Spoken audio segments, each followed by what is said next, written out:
Ever. Jamie Strachan, CBC News, Toronto. There was a protest and counter-protest in Whitehorse too. As Rafsan Farouk Dugol reports, both sides were noisy and wanting to be heard. Divided by 2nd Avenue and ideology, both groups were fired up today. We love our kids. Let us be parents. Around 50 people as part of the 1 Million March for Children made it clear they oppose what they consider to be gender ideology in classrooms. It comes weeks after the Yukon updated its sexual orientation and gender identity policy in schools. It's pushing kids to see themselves as trans or gay when maybe they're not, and they just want to be included.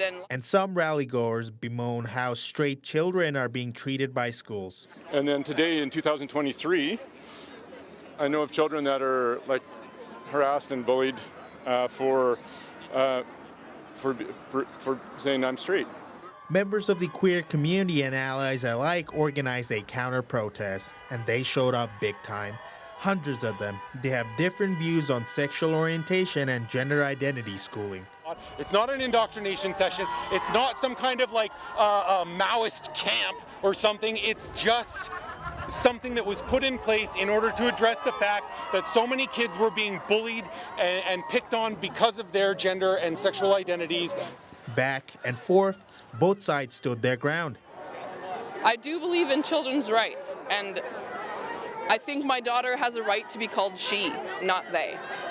We all deserve rights, and the fact that they're trying to take ours away is honestly really uncool.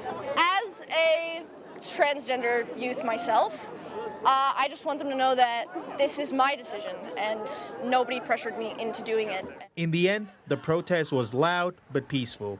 The Yukon's Department of Education says it'll continue to work on its LGBTQ2S+ inclusion action plan. It says key stakeholders will be available to share their thoughts this fall on how the policy can be improved. Rafsan Farouk Dugol, CBC News, Whitehorse. 1 Million March for Children did not organize an event in Iqaluit today, nor in Yellowknife. But that didn't stop community members from coming together in the NWT's capital. They held a counter-protest outside the Legislative Assembly building. Here's what they had to say. Although we don't have an active protest happening today, it's still really important for us to show up for our community because homophobia and transphobia still exists here. It doesn't mean that just because there's not a protest that there isn't those things still. And it doesn't mean that we're close to getting where we need to be for our community anyways. We still haven't reached full inclusion and acceptance, including policies and procedures. We're here to show our queer and trans youth that we see them and we support them, and that we'll do our best to protect their safe spaces in schools. It was a similar scene in Dawson City. Only one side showed up, about 20 people supporting LGBTQ rights. They say it wasn't a protest or a counter-protest, rather an information session.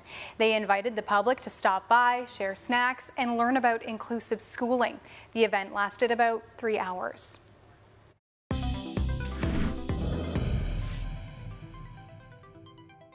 An NWT man who was charged with assault says he's actually the victim. Last month, Kelly Canadian was found not guilty of assaulting police officers, but he says justice has not been served. Canadian has filed a complaint against the officers he was initially charged with assaulting. In short, he was cleared of assaulting police, but he says they are the ones who assaulted him. The CBC's Natalie Pressman has been covering this story, and she joins me now in studio. First, can you talk to us about what happened with these assault charges? Yes, well, like you said, he was found not guilty on all the charges, and I'll focus in on one in particular because it involves the same events that Canadian talks about in his complaint. So this all happens in early January at the Fort Smith detachment. Canadian is with Sergeant Kagri Ilmaz attending virtually a bail hearing, and the video call ends and Canadian doesn't want to go back to his cell. So all parties agree on that part. But Yilmaz says when he took out his handcuffs to escort Canadian back to his cell, Canadian raised his hands and was trying to fight him. Yilmaz says that Canadian spat on him, and Yilmaz admits that he did punch Canadian, but it was just to get him to comply. Canadian's account on this is different. He admits that he didn't want to go back to his cell, but he says Yilmaz just started hitting him. So what did the judge have to say about all of that? Well, like we said, he was found not guilty on the charges. And again, there was no surveillance video of that room in the detachment, but there is video footage of an altercation in the cell right afterwards. And that was played during the trial. So in her decision, the judge connects the dots between what happened in that video and the incident I just described after the bail hearing, and she comments on the force that Yilmaz used against Canadian in the video. She says in order to justify it, Yilmaz would have an interest in saying that he was being assaulted. The judge also notes that Yilmaz was already under investigation for another instance of use of force when this all happened. Okay, talk to me more about this video of the altercation. What happened there? Yes, okay, well, let's take a look now, and a warning that this video is violent and may not be appropriate for all viewers. So you can see that Canadian has something called a spit mask on his face, and that's meant to protect the officers from spitting or biting. So Canadian goes to sit down on the bench, and it's not clear if he's trying to pull the female officer that's holding his arm. He says he's not. She says she felt like she was being dragged down, and that's why she and the other officer sort of push him down to contain him. Third and fourth officers enter the cell. One of them is Sergeant Yilmaz. Eventually, they bring Canadian to the ground, and we're going to skip ahead a bit here, and we're going to see Yilmaz grab Canadian's hair and push his face into the ground, and then the officer puts his knee to the back of Canadian's neck and again pushes his face to the ground. You spoke to an expert about this video. What did they have to say about what it contained? Yes, I spoke with a former police officer and now instructor named Jerry Rodriguez. And Rodriguez has over 35 years of policing experience. He's created divisions and policy to investigate use of force. After watching the video, he says that parts of the incident were appropriate ways of containing someone, but he says there were parts of Yilmaz's conduct that did seem excessive to him. The most egregious to me is probably the head slamming or pushing to the ground. That seems punitive to me. I don't like the knee to the back of the head. Clearly, in the United States, we really frown on that now because of the obvious. So Rodriguez here is referring to George Floyd, who died in 2020 after an officer knelt on his neck. He also comments on Yilmaz being a sergeant and says someone with rank should be directing other officers and not be an active participant in the altercation themselves. Okay, back to this complaint that Canadian lodged against the RCMP. What do RCMP have to say about it? Well, on the complaint itself, RCMP said there's not much they can say about it. They declined an interview, but they confirmed that they received the complaint and said there's an internal investigation underway, but they didn't say how long the investigation would take or what could come out of it. And what about Canadian? What is he saying about all of this? Kelly Canadian is someone who has been in and out of custody for many years, and when I spoke to him, he says he wants to see police held accountable. This should be publicized because it shows that the people who are supposed to be doing good things are actually doing bad things as well. So for now, it's just a waiting game for Canadian, and he says in the meantime that he's hoping to go to school. Okay, thanks for this, Natalie. Thank you. The Nutrition North subsidy program is supposed to make food more affordable in remote northern communities. But a new peer-reviewed study suggests some of those subsidy dollars may be partly going to local retailers instead of consumers. The CBC's Emily Hawes reports. High food costs are nothing new for northern shoppers, hence the Nutrition North retail subsidy program. Two Toronto professors looked at the modifications to the subsidy that happened in 2016 and 2019. They compared the average price of a basket of goods in various northern communities before and after each change using publicly available data from the Nutrition North website. They found that for every dollar spent on the subsidy, prices reduced by an average of 67 cents. Nicholas Lee is one of the researchers, here speaking about the 2019 reform. Roughly speaking, if you're in a competitive, in a duopoly, the subsidy pass-through is, probably in the order of, I think it was about 85 cents or 90 cents. So it's not complete. Certainly it's below one, it's not a complete pass-through of the subsidy, but it's fairly high. Whereas if you look at the monopoly communities, it's like substantially lower, maybe on the order of 30 or 40 cents on the dollar. Researcher Tracy Galloway says long-term reforms are needed to the program. But short-term, she wants individual food item prices at each store listed transparently in a timely fashion. Consumers can go to the store that's most effectively using their subsidy dollars to keep prices low, right? I realize that's not possible in every community if there's just one store, but even making that information transparent allows researchers like Nick and I to hold those retailers to account. Data from Arctic co-ops wasn't included in the study to preserve comparability. The majority of the data is from the Northwest Company and the Fédération des Coopératives de Nouveau-Québec. Neither responded to a request for comment by deadline. Emily Hawes, CBC News, Iqaluit. The Kativik regional government is still recovering from a cyber attack. The attack disabled the organization's computer systems nearly 3 months ago. The administration's telephone network and email box are working again, but its internal network remains inaccessible. The organization's general manager says they've called in outside help to find out what happened. We'll wait for their findings. We'll take the appropriate actions as necessary, and at the same time, we're also looking now to make sure that we rebuild or improve the infrastructure that going forward will help protect us even better from any future incidences. The Kativik Regional Corporation, government rather, says people's confidential information has not been compromised. Most longtime NWT residents will remember the opening of the Decho Bridge in 2012. It allows people to cross the Mackenzie River consistently.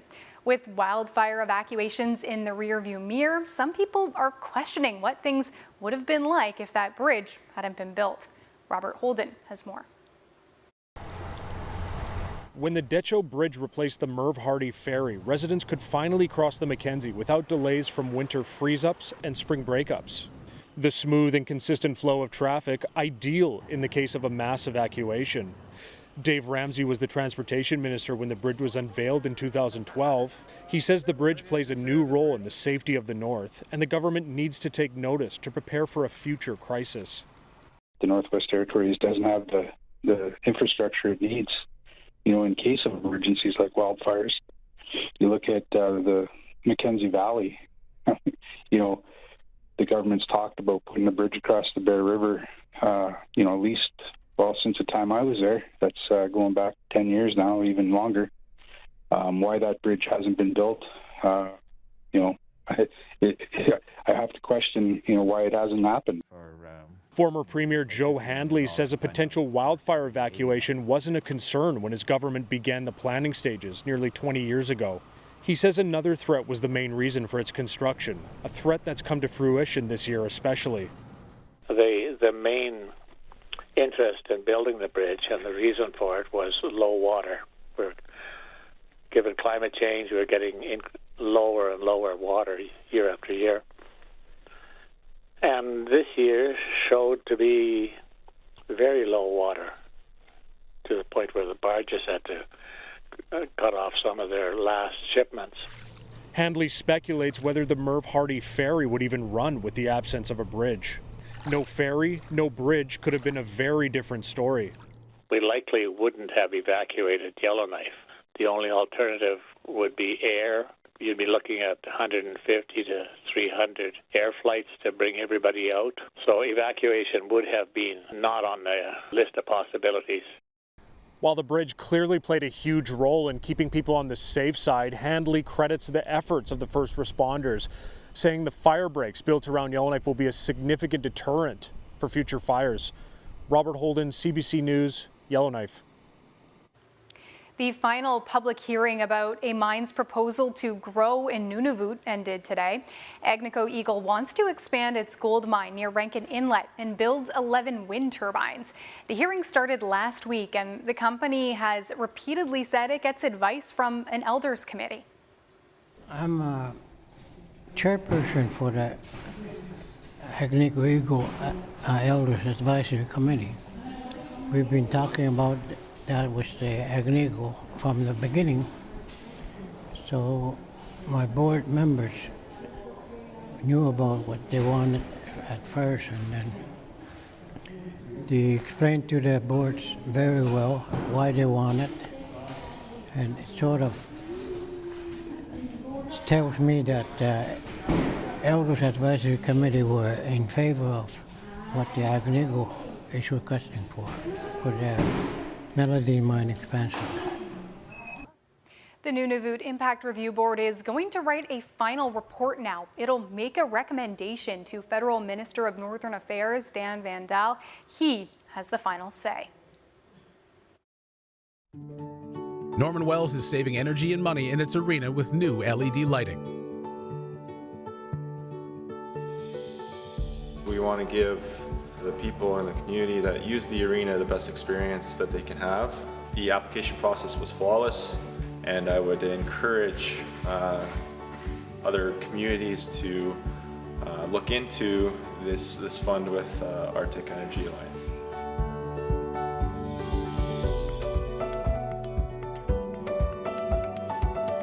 The Arctic Energy Alliance has free advice and rebates to help you switch and save.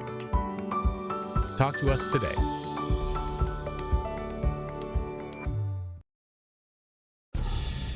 May I guess your taste? Not wrong to have ambition. Don't let fear hold you back.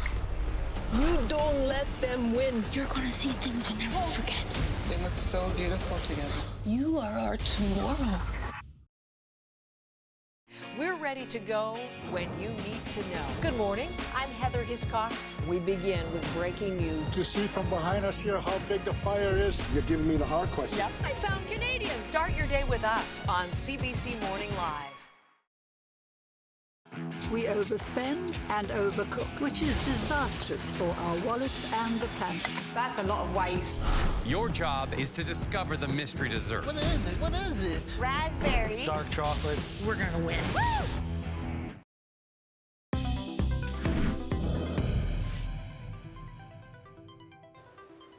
Wildfire evacuees who spent time in Alberta recently, pay attention to this one. Doctors in Western Canada are seeing a rise in infections from a tapeworm that humans can pick up from their dogs. As Julia Wong reports, experts say the risk also exists in other parts of the country. For Dave Rajat, feeling sick was the first sign something was off. I had jaundice, had some pain in my gallbladder area. After weeks of tests, biopsies on a tumor, and a scare he might have cancer, the Saskatchewan man learned last year he had a disease caused by a tapeworm known as Echinococcus multilocularis. Had you ever heard about this before? I hadn't, no, never, it wasn't. So when the doctor phoned originally and told us what it was, we had to write it down, and then we were Googling it. The tapeworm lives in the intestines of coyotes, and their feces contains eggs from the parasite.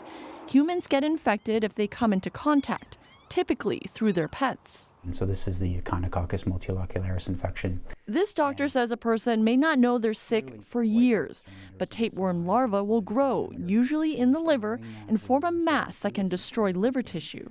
He says Alberta has become a hotspot for the disease, with the majority of patients pet owners. This parasite was likely imported from Europe, underwent a slight mutation, and has now has a stronghold in Alberta. And this researcher says it's very likely the number of cases is much higher. But we suspect that more people are probably carrying the parasite and just haven't presented with symptoms yet because it's got such a long kind of incubation period. And so it's tough to say really kind of the infection rate of this parasite right now. The disease is rare, but Waldner says people should stay alert in Alberta and beyond. I think it's very realistic to expect at some point cases will be diagnosed across the country. As for Rajat, he muses he may have become sick through his dog, who worked with him on his cattle farm and had a tumor a few years ago. Rajat is now on medication, but says it's difficult not knowing what the future holds. I would say that's probably one of the biggest things, is just the mental side of the unknowns. Experts say there are things you can do to reduce your chance of infection. They recommend washing your hands often when around pets, fencing off your gardens, and deworming your animals. Julia Wong, CBC News, Edmonton. Canada is committing to spending more money helping developing countries deal with climate change. Prime Minister Justin Trudeau made the announcement during a climate summit at the UN. I can confirm today that Canada will allocate an additional $700 million in special drawing rights, valued at $1.3 billion, to the Poverty Reduction and Growth Trust, building on our leadership within the G7. Trudeau also says Canada is going to exceed its targets for reducing methane emissions from the oil and gas sector. He says Canada will slash those emissions by more than 75% by 2030. A new windmill project in Sanikiluaq is all but a done deal. Next week, the Kulik Energy Corporation and the Nunavut Nukiksy Sautit Corporation are expected to sign an agreement. The deal will have the power corporation buy the electricity generated from the windmill. As CBC's Nick Murray reports, the deal could be a catalyst for other renewable energy projects in the territory. The project is calling for a lone windmill, similar to the one seen here in Saluit. It will stand upwards of 75 meters tall and will produce enough power to cut Sanikiluaq's reliance on diesel fuel in half. QEC and NNC are expected to finalize the deal next week at a signing ceremony in Sanikiluaq. The signing is significant because it's the first time QEC will agree to buy electricity from an independent provider. Heather Shilton is NNC's director. She said the project has been 6 years in the making, in part because QEC didn't have a policy in place to buy electricity from another provider. Based on my understanding, back in the fall of last year, ministerial approval was provided for QEC to accept applications under their IPP program, their Independent Power Producer program. And so we applied under the program, and we have been talking to them since that time about this project in Sanikiluaq. Shilton says she hopes construction will start soon after the deal is signed, which is expected to create 15 jobs in the community. Once it's built, the windmill is expected to produce 1 megawatt of power and have a 1 megawatt hour battery storage. Another 3 jobs are expected to be created to operate and maintain it. The hamlet of Sanikiluaq also has an agreement with NNC for an ownership stake in the windmill. This is a big project. As you can imagine, we're a have-not community, so we don't have those 50 or 60 good government GN jobs here. So with having an agreement put in place, that's pretty much one of the only mechanisms we have to get some money. QEC declined CBC's request for an interview on the project because the agreement has not yet been signed. Nunavut Premier PJ Akiarok, who's the minister responsible for QEC, also would not comment on the ministerial decision behind QEC's new policy until after the signing. Nick Murray, CBC News, Iqaluit.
And that's Northbeat for tonight. For news anytime, head to cbc.ca/north. Thanks for watching. I'm Leanie Lambrink. Have a good night.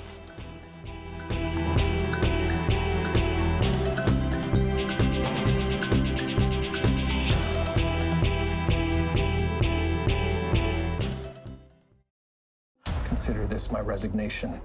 3 of Toronto's finest dead on your watch. There are secrets. I shall soon uncover them. You're a very clever man. No, you can't. You'll be needing your rest. Desperate times call for desperate measures, do they not? Where are they? The detective and his wife have gone missing. I don't know where they are. Help! Help!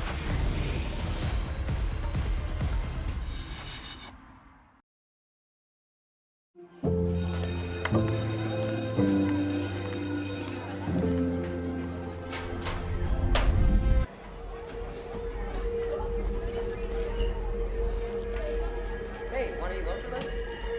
Guys, I'm not that hungry.